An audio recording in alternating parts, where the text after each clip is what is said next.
Vraekt Dominion had never lost a war. Their empire spanned two-thirds of the Orion Arm, their armies genetically sculpted, their warships fused with living minds bred to kill before they ever learned to think.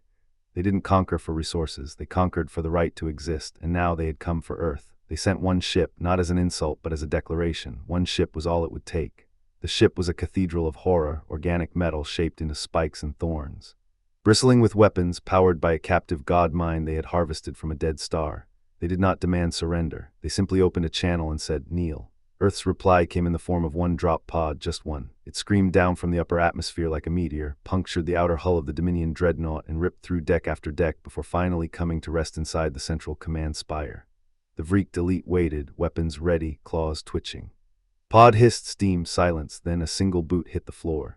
The human inside wore scorched combat armor, visor cracked, plasma burns scoring one side of his helmet. His name patch read Garrus, though it hardly mattered, because by the time he was done they'd all know his name. He looked around at the rows of biomechanical warriors and muttered through the static of his comms, "Heard you brought a god." He cracked his neck. "That's cute." They opened fire. It didn't help. Garrus moved like a storm in flesh, shotguns, plasma knives, gravity grenades. He tore through them, armor soaking damage like a sponge so he could get closer.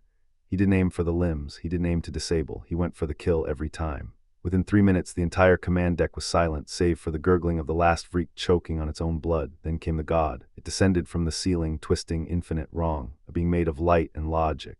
Forged from black hole equations and hatred for lesser minds. It tried to speak to Garrus's mind directly, tried to overwhelm his senses. But it wasn't prepared, because this wasn't the first time humanity had faced a god, and humanity had never once lost. Garrus dropped his last weapon, flexed bloodied fingers, and charged. The ship shook, the feed cut, silence. 12 hours later the ship dropped out of orbit, cracked, smoking, still airborne, and there. Standing on the scorched hull as it hovered over the Atlantic was the Marine, helmet off, bleeding, smoking a cigar. Earth opened comms. He gave one sentence, target eliminated. Then he sat down and waited for the next war.